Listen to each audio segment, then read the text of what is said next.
anak itu enak berkreasi, enak dapat ilmu di sana, tapi di sisi lain lebih banyak pembelajaran yang terbuang.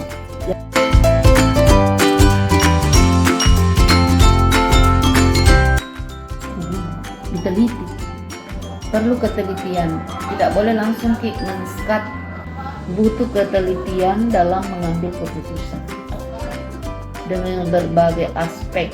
Yang pertama kita lihat apakah isu itu memang sudah akurat dan mana bukti-buktinya. Penanganannya harus kolaboratif juga.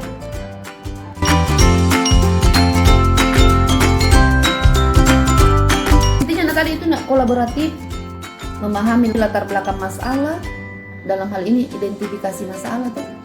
Kemudian kalau untuk anak-anak bagaimana kita menghadapi dengan menyenangkan.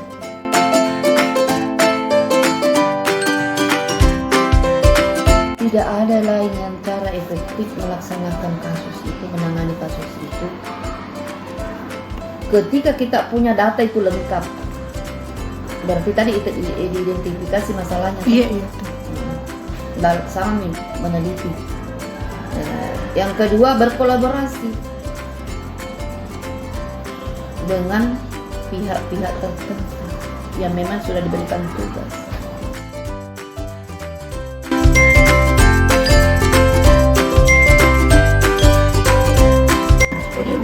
Tantangannya itu seorang pimpinan harus berani ambil keputusan dengan beberapa pertimbangan. Harus berani mengambil keputusan dengan berbagai dasar yang menyangkut kepentingan yang bertumpu kepada siswa dan kepentingan orang banyak juga. Tapi paling kepada siswa.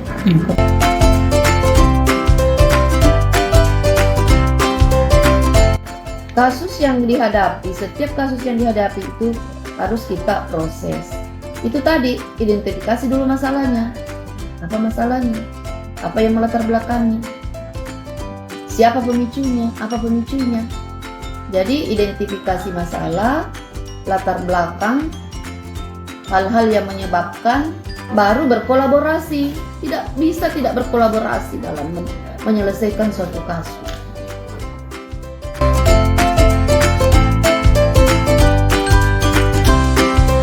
Setelah kita mengidentifikasi dengan mengetahui dampak positifnya dan dampak negatifnya untuk kepentingan siswa, baru kita ambil keputusan. Dampak positif dalam hal ini keuntungan-keuntungan yang bertumpu kepada siswa lah, yang menguntungkan siswa baik sekarang maupun di masa yang akan datang. 20 tahun ke depan, jangka panjang, kelangsungan hidup.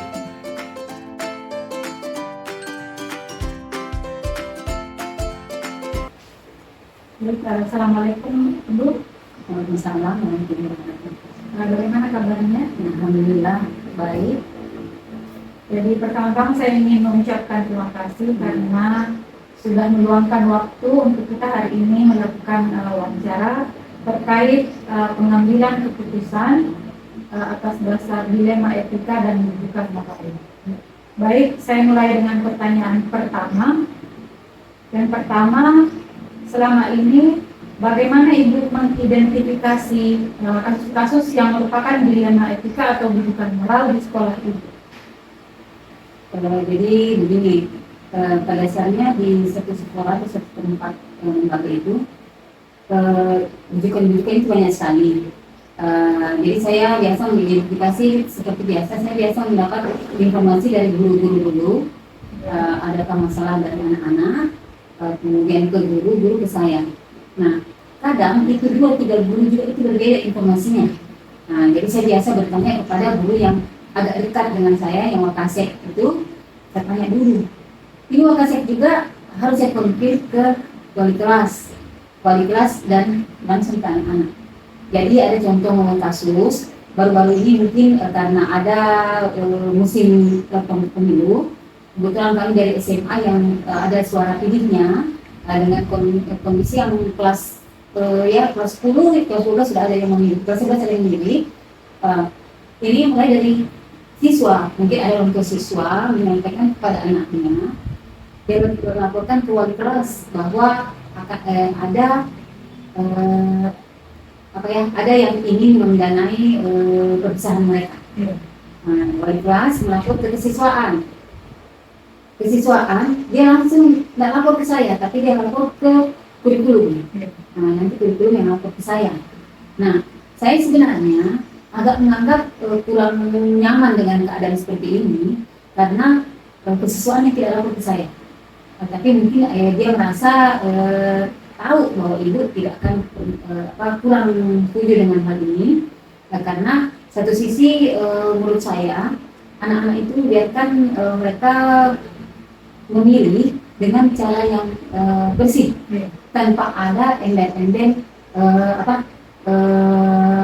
pemberian hadiah atau apa. Situ karena di sekolah menurut saya itu disitulah pendidikan demokrasi terbaik yang tanpa dikotori dengan hal-hal yang mungkin bersifat materi. Nah, akhirnya saya mengidentifikasi ini, saya tanya langsung ke betulkah itu? Iya Bu, dari mana, anggota dewan mana, dan bagaimana caranya? Langsung dia bilang ini Bu, dari ini. Oke, berapa dananya? Sekitar sekian juta Bu, itu lebih cukup untuk kita perpisahan anak kelas 12. Tapi saya tidak menanyakan langsung ke wali kelas atau kesiswaan.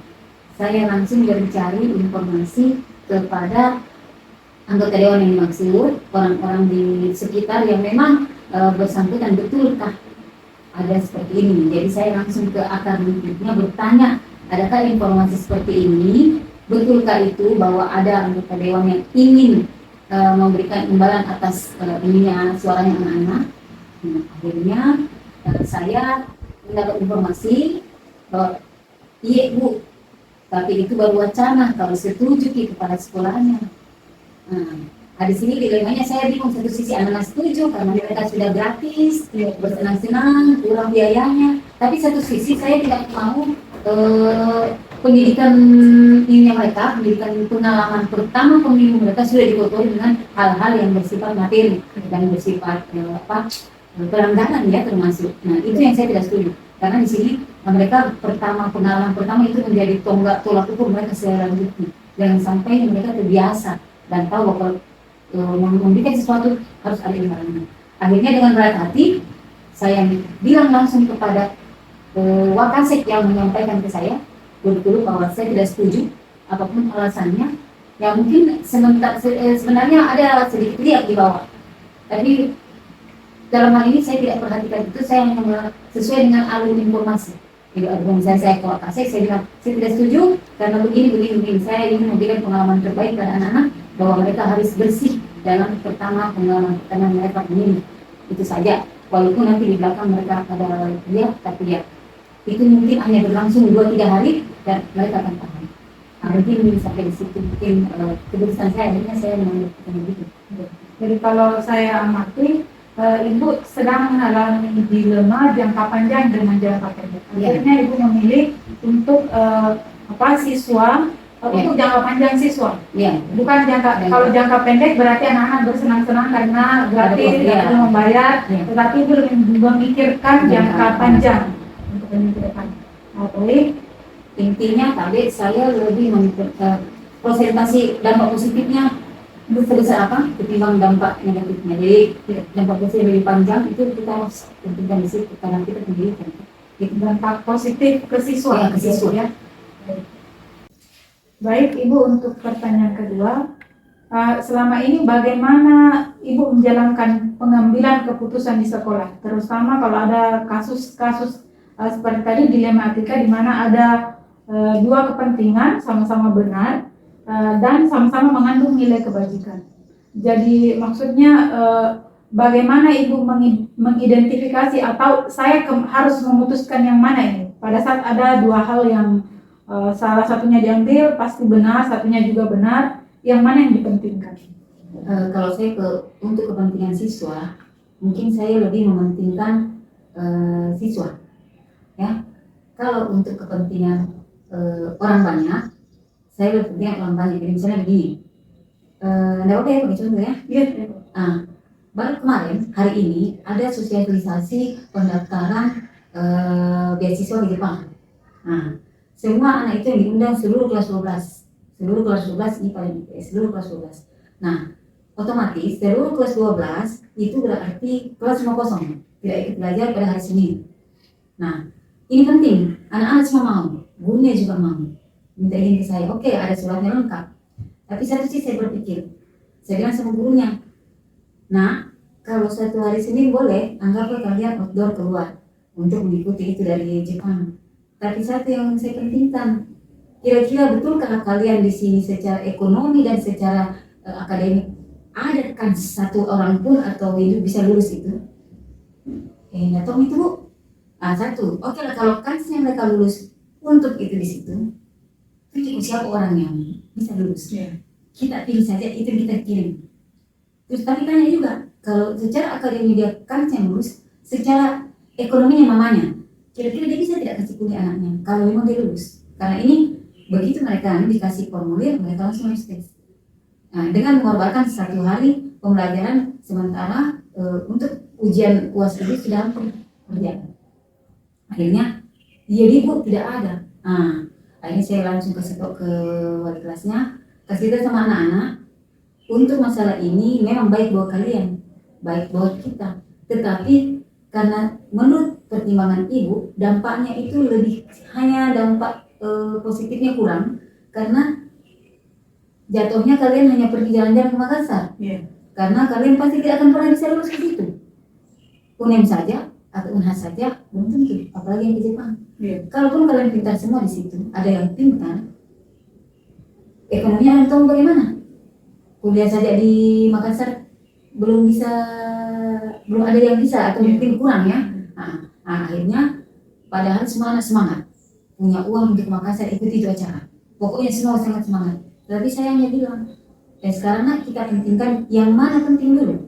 Kalau kalian bilang saya bisa lulus dan orang tua saya mendukung, kau yang saya utus, nggak usah semua ikut, karena semua ikut, semua mau ikut. Jadi saya bilang saja sama anak-anak, Pak, bahwa ibu tidak izinkan karena mengorbankan 1 jam pelajaran.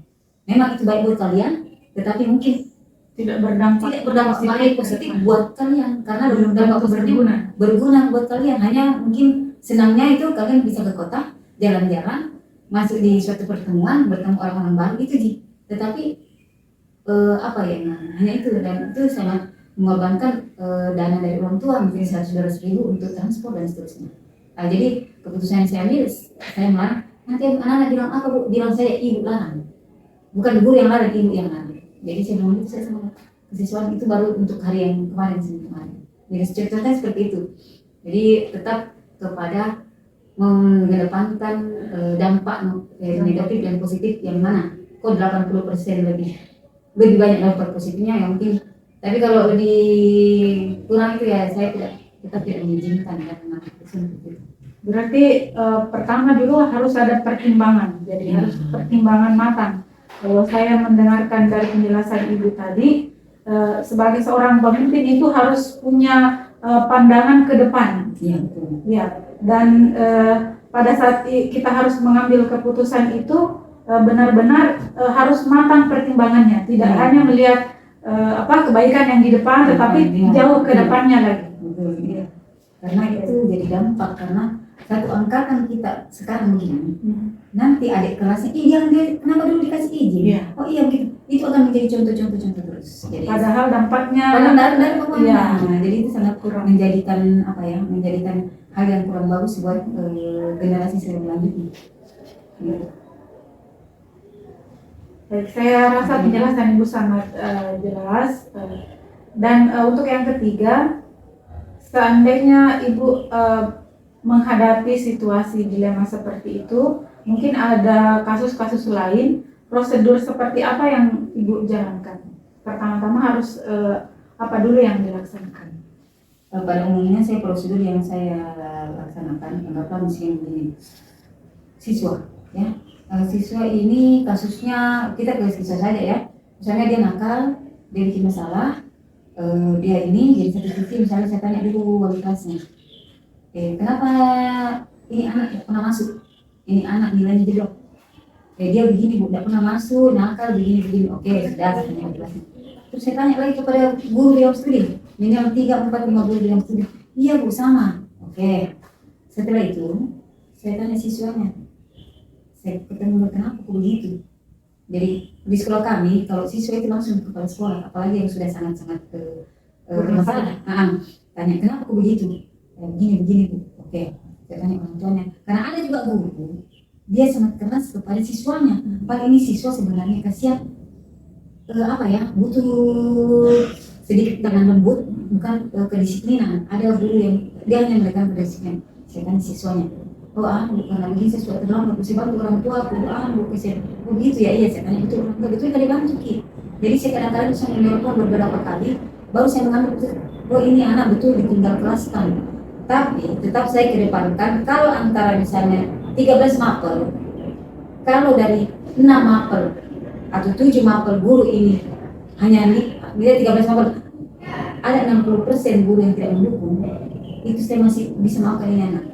Tapi kalau 80% guru yang tidak mendukung atau guru yang mengatakan ini anak memang sangat kurang bagus penampilan, saya ambil langkah bahwa memang dia harus tinggal kelas. Jadi saya persenkan itu. Kenapa saya prinsip saya begini? Kalau setengah orang, 50% orang tidak suka sama kau, itu belum dikau orang jelek. Itu baru orang yang wajar. Ada yang tidak suka. Tapi kalau 80% orang yang tidak suka sama kau yang harus introspeksi. Jadi kalau 70% belum, 60% masih belum. Tapi kalau 80% semua orang bilang kau minus, berarti kau yang bersama. Kau yang masih yang harus koreksi. Jadi langkah-langkah saya kalau satu anak saja untuk bisa meninggal kelaskan mereka, itu saya seperti itu. Dia agak panjang karena saya pikir risikonya besar. Jadi saya biasa tanya dulu sebelum rapat, saya akan minta info ke semua guru-guru bahwa siapa yang bermasalah. Saya tanya berapa masalahnya dengan berapa guru, sekian guru. Saya telepon satu-satu, kenapa ini. Sebelum rapat, karena saya tidak mau rapat orang dulu. Dari rapat sudah ada memang kesepakatan dari workers bagaimana. Jadi sudah ditahu. Jadi tidak ada panjang-panjang dipermasalahkan. Kenapa kadang-kadang begini? Kalau di rapat kita mempermasalahkan masalahnya anak-anak, itu keputusan yang diambil biasa tidak valid. Kita tidak bisa mempertimbangkan orang tuanya, keadaannya, ekonominya. Kalau di rapat itu bahkan ribut kadang-kadang. Jadi tidak valid itu. Nah sementara tinggal dan tidak lulus itu belum dampak masa depan mereka. Sangat positif itu kehidupan mereka. Baik kalau mereka tidak keluar, kalau dia keluar putus sekolah, sebenarnya siapa yang salah? Kalau diambil keputusan dengan 1 jam rapat di dewan guru. Jadi cara saya begitu karena mungkin sekolah kami siswanya. Tapi menurut saya dari sekolah ada semua banyak bermasalah, paling tidak 10-15%. Apalagi sekolah besar, termasuk kecil sana. Jadi cara saya untuk mengambil keputusan, intinya keputusan untuk siswa itu memang banyak langkah-langkah yang harus diambil, informasi, kemudian informasi dari guru, kemudian orang tua juga, diwawancara orang tua dan seterusnya, sampai pengambilan keputusan bahwa dia harus tinggal kelas. Berarti harus ada konfirmasi, ada cross check dari berbagai pihak. Kemudian kita juga harus melihat keadaan anak ini bagaimana, latar belakangnya itu, baru keputusan itu diambil. Jadi keputusannya juga kalau seperti yang Ibu bilang ada persen-persennya, berarti itu juga sebenarnya persetujuan dari semua guru ya? Dari semua guru. Jadi kenapa saya suka bilang begini, kalau ada orang tua, Ibu kenapa begini Bu? Bukan saya mengajar, mereka yang mengajar, mereka yang merasa, mereka yang tetap. Jadi tetap harus dipertimbangkan guru, pendapatnya. Kalau mereka rasakan itu anak, kapan itu anak, kalau misalnya 50% guru yang bilang dia bagus, 50% berarti ini belum ini ya, karena masih ada guru yang menganggap dia bagus, jadi itu berarti belum valid. Jadi masih bisa kita carikan jalan keluarnya supaya ini anak tetap naik kelas dengan bagaimana melobi guru, bagaimana kau perbaiki, bagaimana begini caranya. Baik Ibu, terus untuk langkah-langkah atau hal apa saja yang selama ini Ibu anggap efektif dalam pengambilan keputusan, terutama saat menghadapi kasus dilematika? Yang saya efektif, maksudnya langkah-langkahnya ya. Yang saya efektif itu saya sudah kedepankan itu sebenarnya meng-cross check masalah kasus ini baru saya ambil keputusan. Jadi saya jarang misalnya ini kenapa begini, ada masalah terus saya langsung kenapa begini, langsung telepon misalnya yang bersangkutan kenapa begini, tidak, saya lebih banyak memproses kepada yang di luar dan yang bersangkutan. Jadi misalnya ada seorang guru bermasalah jadi di grup, saya nggak langsung ke dia, saya tanya kenapa begitu, ada begini, cek dulu deh. Nah kalau sudah begitu baru saya ke dia, tapi dengan cross check yang lain-lain. Jadi intinya saya lebih mengedepankan tabayun atau cross check berbagai pihak sebelum mengambil keputusan. Takutnya itu keputusan berdampak kurang bagus buat personalnya atau bahkan berdampak kurang bagus buat kita lembaga. Karena kan satu sisi personal kurang bagus akhirnya menimbulkan efek yang tidak bagus buat lembaga, dan itu tidak bagus juga. Akhirnya kembali ke kepala sekolah. Gitu. Intinya tabayun ya Bu ya. Intinya tabayun, harus wajib apapun itu, entah siswa, entah guru, entah masalah manajerial guru, entah masalah apa itu harus kita saya kedepankan yang tabayun, artinya mengedepankan positifnya lebih besar, dampaknya lebih besar ketimbang Tabayun dulu, baru setelah itu kita mempertimbangkan dampak positif dan dampak positif. Terus selama ini yang Ibu rasakan menjadi tantangan saat mengambil keputusan, terutama dalam kasus dilema etika itu seperti selama ini karena sekolah kami itu daerah terpencil, tantangannya itu yang otomatis yang bersifat ekonominya. Jadi kalau misalnya kami butuh memperbaiki sekolah, sementara dana itu harus kita menaikkan SPP, tapi di situ kami tahu bahwa sebagian besar siswa itu tidak mampu. Otomatis di sini dilemanya. Sementara satu sisi guru itu dengan kebutuhannya, kegiatannya juga harus dipenuhi. Sementara sekolah juga butuh sarana yang bisa memadai untuk pembelajaran. Nah di situ dilemanya, karena kami sekolah swasta, pendanaan itu hanya ceritanya anggaplah 80%, 70% mandiri. Jadi di situ yang menjadi dilema kami, bagaimana menghadapi masyarakat yang tidak mampu disesuaikan dengan tuntutan-tuntutan kebutuhan pendidikan.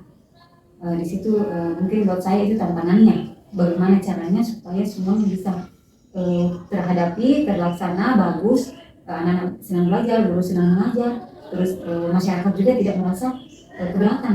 Nah di situ tantangannya. Cuma dikerjakan ya Bu ya. Belum terpecahkan.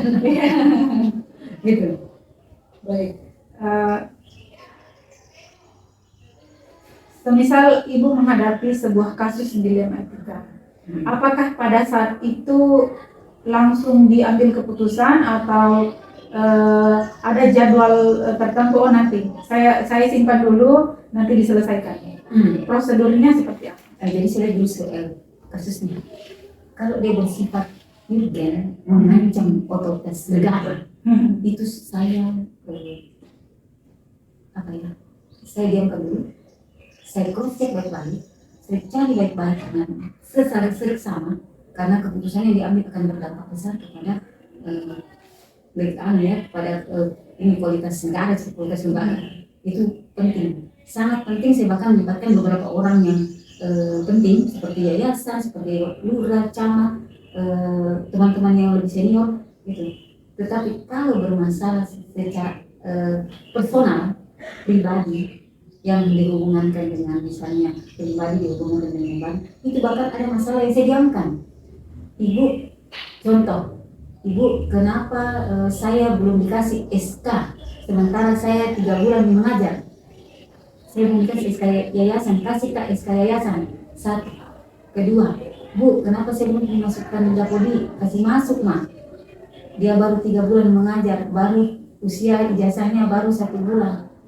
Yang seperti itu, saya lebih tidak, bukan saya tidak menanggapi, saya endapkan. Saya tidak bahas, saya tidak bicarakan, tetapi pada saat rapat guru, saya ungkapkan secara keseluruhan bahwa aturan di sekolah ini, kalian 2 tahun mengajar, 2 tahun sarjana, baru masuk yayasan. Kalian masuk setahun 6 bulan sarjana, baru kalian masuk Dapodi. Artinya, itu ada aturannya, tidak bersifat perorangan. Jadi kalau dia bertanya secara perorangan, jangan ke saya saya tidak balas, saya endapkan, tetapi nanti pada saat rapat guru saya ungkapkan, otomatis dia merasa karena kenapa? Saya menganggap kalau aturan yang bersifat apa namanya klasikal terus saya bahas dengan person itu menurut saya tidak etis buat temannya yang lain. Karena satu sisi tidak efektif saya berulang-ulang membicarakan, kedua saya menganggap ini hanya berupa apa ya person yang ingin dirinya sendiri yang ini, seharusnya dia bertanya pada saat rapat, Bu kenapa begini, supaya temannya tahu, temannya dengar, itu berupa aturan, ya itu. Jadi masalah seperti itu yang di ilmu etika, walaupun mungkin ini guru agak kecewa dan mungkin agak sedikit ini sama saya, tapi saya tidak masalah, gitu. Jadi yang bersifat urgen seperti yang anggaplah sangat-sangat ya, anggaplah sekolah terancam dengan ada isu kami di sekolah kami dibilang ada sekian juta uang masuknya. Mungkin ada yang tidak suka dengan cara sekolah kami banyak sekolah. Berapa masuk sekarang di SMA tak? Ya ada 3 juta. Padahal itu cuma 700.000 karena orang tidak mau. Nah di situ saya langsung tak cari orang. Siapa orangnya? Saya panggil begitu. Karena saya menganggap itu satu pengebosan. Ya, jadi saya langsung memang ini siapa orangnya, dari mana, guru, bahkan kalau memang dia sangat-sangat dari berbagai sumber dari apa saya bisa memberikan SP1, SP2 kalau memang sangat ketahuan dan banyak bukti yang menunjukkan bahwa dia memang yang itu. Tapi kalau ini bersifat seperti tadi bertanya dari personal itu saya biasa endapkan, tapi saya ungkapkan karena informasi itu keluhan itu bukan cuma dia yang butuh, yang lain juga butuh. Begitu juga dengan siswa, ada juga beberapa siswa dengan kasus siswa, saya seperti itu juga. Kalau dia parah, ya saya langsung jawab. Tapi kalau dia tidak parah, saya kasih tahu gurunya, kasih tahu begini siswanya begini. Artinya melihat kasus, ada kasus yang mungkin butuh kebijakan, ya, ada yang memang harus butuh aturan. strategis aturan. Ya. Diajar sekarang. Sampai kalau kita terlambat, justru kita yang menjadi orang. Kalau yang tidak strategis itu dianggaplah karena meja kita sama kerja itu sama dengan perang. Ada strategi yang harus tidak semua orang mau disenangkan. Sebenarnya tidak semua orang mau disenangkan, tidak semua guru mau disenangkan, tidak semua pemerintah mau disenangkan, tidak semua siswa mau disenangkan. Kalau mau semua disenangkan, kita bukan alat penyenang ya kan? Cuman kita punya aturan kebijakan sendiri supaya semua itu berjalan sama-sama. Ceritanya berjalan tanpa harus dia senang, karena tidak mesti dia orang menjalankan tugas dengan senang, nggak mesti. Yang jelas dia harus kerja itu saja. Itu Intinya melihat dampaknya ya, kembali ke dampak positif yang harus dikedepankan. Baik, untuk pertanyaan selanjutnya Ibu, apakah ada seseorang atau faktor-faktor yang selama ini mempermudah dan membantu Ibu dalam mengambil keputusan? Saya pribadi memang saya selalu mengambil keputusan. Kebetulan suami saya yang sekarang dia sebagai yayasan, setiap langkah apapun itu saya tanya dulu dan pengambil keputusan dia. Dan alhamdulillah selama ini apapun yang dari bawah dari atas kemudian kami pertimbangkan apa semua itu menjadi acuan juga bahwa saran-saran, cara pengambilan keputusan itu semua memang didiskusikan dulu kepada yayasan, kepada saya, kemudian kepada wakase-wakase yang ada di dalam. Jadi seperti itu. Jadi saya tidak pernah mengambil keputusan sendiri. Wakase dulu, kemudian saya, kemudian atasan saya selaku yayasan. Gitu. Jadi ada pembanding perspektif gitu ya Bu? Ya, ada pembanding perspektif. Sekaligus juga kalau misalnya itu keputusan berdampak, kita semua yang menanggungnya, tidak satu orang, gitu. Karena keputusan bersama. Karena walaupun di tempat saya itu pribadi, ceritanya menjadi pribadi, tetapi semua kan ikut andil, semua ikut bekerja, semua ikut merasakan dampaknya, jadi seperti itu. Baik, saya kira sangat menarik apa yang Ibu sampaikan. Saya belajar banyak dari Ibu dan tentu untuk menjadi seorang pemimpin yang bisa mengambil keputusan yang betul-betul bisa dipertanggungjawabkan dan berpihak pada murid dan tidak merugikan, tentu butuh keterampilan.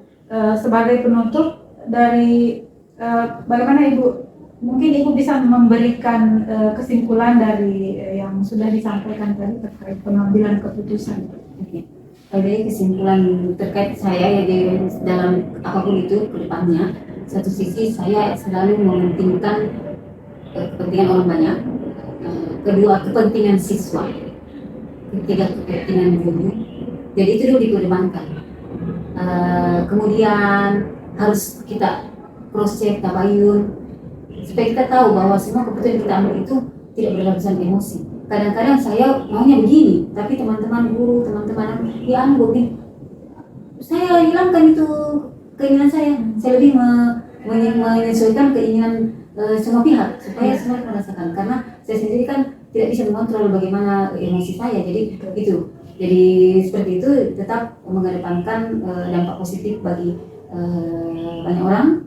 Nah itu saja. Jadi ya mudah-mudahan dengan seperti itu ya insya Allah sekolah kami hampir 10 tahun berjalan dengan baik, dengan tidak terlalu banyak kendala, dan baik dari sisi guru, siswa, dan semuanya dari saya mungkin itu salah satu lah ya adalah masalah-masalah tapi sampai sekarang masih sudah bisa diatasi secara bersama-sama, bukan sendiri.